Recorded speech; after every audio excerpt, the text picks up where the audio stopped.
Om Namo Narayana. Welcome back. Today we are reading Chapter 2 here in Canto 3, Remembrance of Lord Krishna.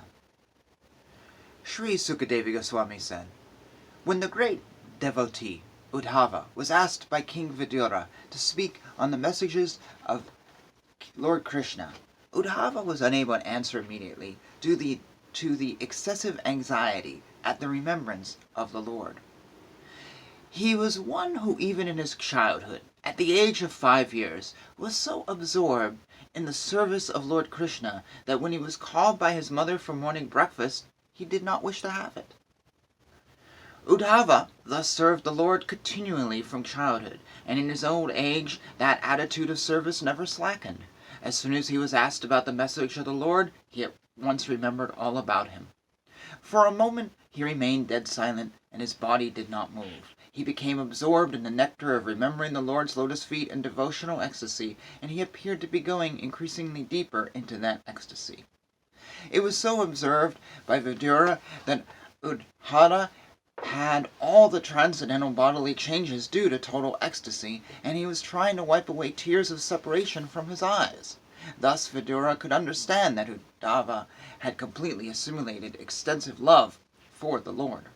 The great devotee Uddhava soon came back from the abode of the Lord to the human plane, and wiping his eyes, he awakened his reminiscence of the past and spoke to Vidura in a pleasing mood. Sri Uddhava said, my dear Vidura, the sun of the world, Lord Krishna, has set, and our house has been swallowed by the great snake of time. What can I say to you about our welfare?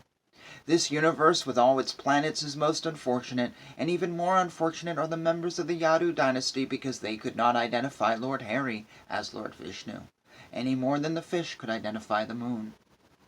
The Yadus were all experienced devotees, learned and expert in psychic study. Over and above this, they were always with the Lord in all kinds of relaxations, and still they were only able to know him as the one supreme who dwells everywhere.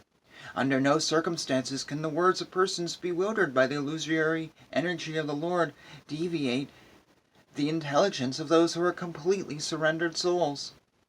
Sri Krishna, who has manifested his eternal form before the vision of all on the earth, performed his disappearance by removing his form from the sight of those who are unable to see him as he is, due to not executing required penance.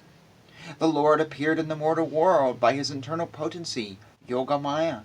He came in his internal form, which is just suitable for his pastimes. These pastimes were wonderful for everyone, even for those proud of their own opulence, including the Lord himself in his form as the Lord of Vaikunta.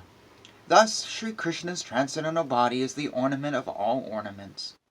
All the demigods from the upper, lower, and middle universal planetary systems assembled at the altar of the Rajasuya sacrifice performed by Maharaja Yudhishthira.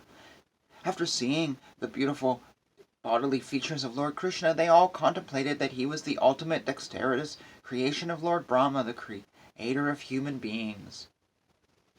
The damsels of Raja, after pastimes of laughter, humor, and exchanges of glances, were anguished when Krishna left them. They used to follow him with their eyes, and thus they sat down with stunned intelligence and could not finish their household duties. Lord Vishnu, the all-compassionate controller of both the spiritual and maternal creations, is unborn. But when there is friction between his peaceful devotees and persons who are in the material modes of nature, he takes birth just like fire, accompanied by the Mahatattva.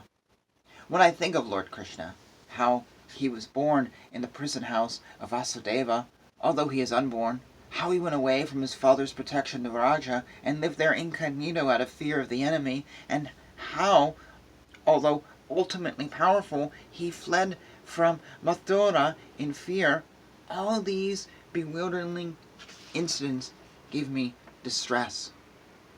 Lord Krishna begged pardon from his parents for their inability to serve their feet, due to being away from home because of great fear of Kamsa.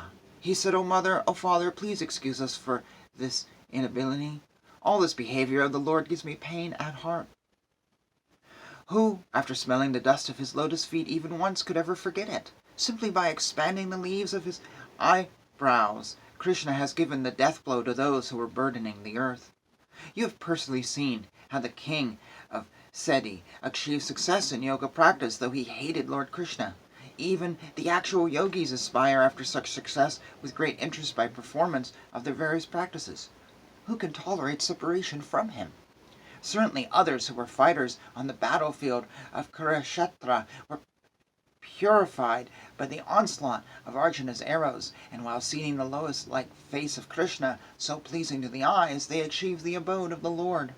Sri Krishna is the Lord of all kinds of threes, and is independently supreme by achievement of all kinds of fortune. He is worshipped by the eternal maintainers of the creation, who offer him the paraphernalia of worship by touching their millions of helmets to his feet. Therefore, O Vidura, does it not pain us, his servitors, when we remember that he used to stand before King Ugrasena, who was sitting on the royal throne, and used to submit explanations before him, saying, "O my lord, please let it be known to you"?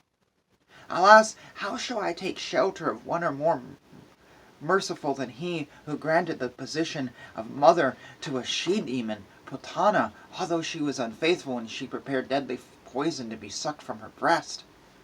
I consider the demons who are inimical toward the Lord to be more than the devotees, because while fighting with the Lord, absorbed in thoughts of enmity, they are able to see the Lord carried on the shoulder of Garuda, the son of Tarksha, and carrying the wheel weapon in his hand.